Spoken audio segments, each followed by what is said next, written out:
of Affect Autism's podcasts are produced and edited by Daria Brown.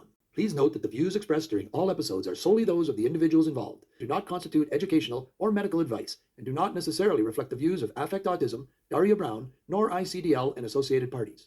Listeners should consult with professionals familiar with their individual circumstances for specific support. You're listening to the We Chose Play podcast from Affect Autism, where affect is the number one tool we use in supporting development through playful interactions.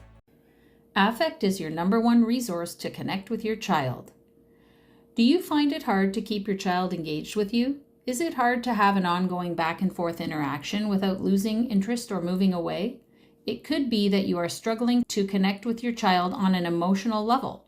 Floortime is all about connecting with your child, and your number one resource for doing this is affect. Affect refers to the emotional messaging that expresses our ideas and emotions.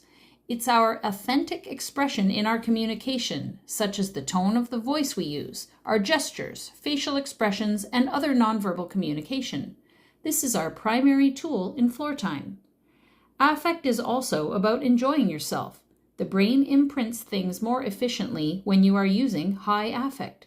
This is why we remember emotionally rich memories from our childhood. Being in a state of heightened joy is a sincere and genuine expression of your emotional experience that your child will be drawn to. We aren't using enough affect. There are a few things that I see parents do when they are learning about Floortime that prevents that emotional bonding. The first has been discussed here many times. They are directive rather than interactive, telling their child what to do or pointing them in a particular direction. They do not follow their child's lead, which is their window into the child's emotional world, and they are not being attuned to their child by staying in the moment and responding to the child's nonverbal communication and behavioral cues. Now, don't get me wrong, I'm not blaming parents. This tends not to be something intentional on their part at all. It is usually just that they are trying so hard to get that communication they seek and haven't yet figured out how to be comfortable with being playful with their child or don't even know how to. As adults, we often forget how to play, but affect happens naturally when you are more playful. It sometimes might also seem to us like our children just aren't interested in playing with us at all. Foster the connection. To build that emotional connection, you really need to clear your head of doing anything and instead just stay in the moment and wait, watch, and wonder. Look for your child's subtle nonverbal cues such as gestures, where they look, how they move their body, and any other signals that indicate what they might be communicating to you.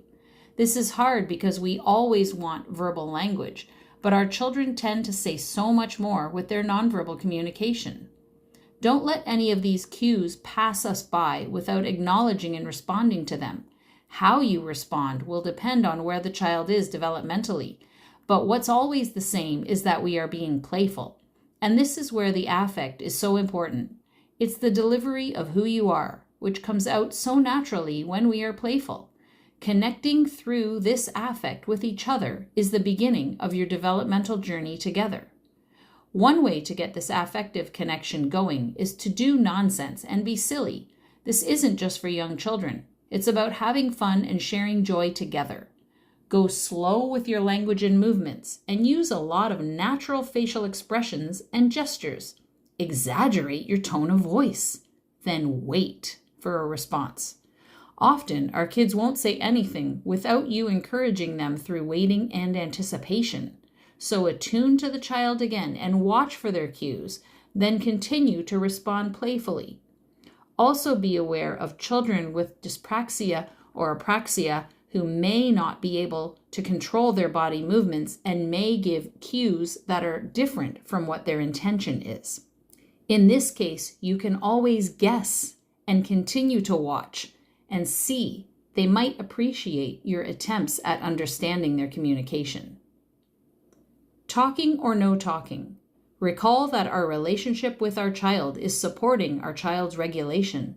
When we are responding to our child's nonverbal cues, we are co-regulating with them, and affect is the fuel we use.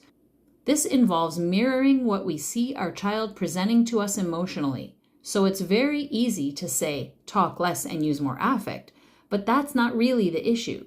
The issue is how we tend to talk to our children in play. It's a lot of monotonous commenting, questioning, and directing without really attuning to the child's nonverbal signals they're presenting to us. This all sounds so simple, but recall that Jennifer Kalari told us that on average, parents spend only 7 minutes per week talking to their children in a connected way. So we are often unaware of how unconnected we really can be.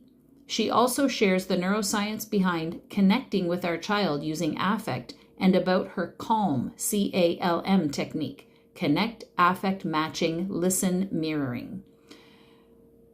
Her quote that I've put in the blog post is, "Mirroring bypasses language." Toronto child and family therapist Jennifer Kalari. When we are at the start of our journey towards gaining shared attention, it is not language that helps us gain that. It is affect. Affect becomes our language because we connect to each other on an emotional level using affective signaling. Within this process, the language of words is less important than the language of love and emotion. We are working on the development of a relationship within which our child feels safe. So if we tend to talk a lot and don't get much engagement or communication back, it might help at the beginning to talk less to promote the use of affect, because if we aren't talking, we have to find another tool to connect and to be with our child, and that tool is affect. Affect becomes the guide for the interaction. Once we are comfortable being in that place of connection and shared attention with our child and using our genuine affect, our language flows naturally and will guide our child's communication development. Presume competence. With every interaction we have with our child, we must always presume competence. What seems like them not paying attention, not listening, nor understanding doesn't mean at all that they don't hear us and understand. Our children's brains differ from how ours work, and their bodies may be preventing them from communicating the way we do. It is our responsibility to help them communicate with us, and affect is our number one resource. Thank you to Jackie Bartel for her assistance with this post. How have you been playful with your child to build a stronger emotional connection? Have you noticed how you can lose the connection when you are too serious without being playful for a while? If you enjoyed this post, please consider sharing it on social media. Thank you for listening. If you liked this episode, please share it with someone, like and subscribe, sign up for the newsletter at affectautism.com, and follow us on Facebook, Twitter, YouTube, or Instagram. Until next time, here's to choosing play and experiencing joy every day.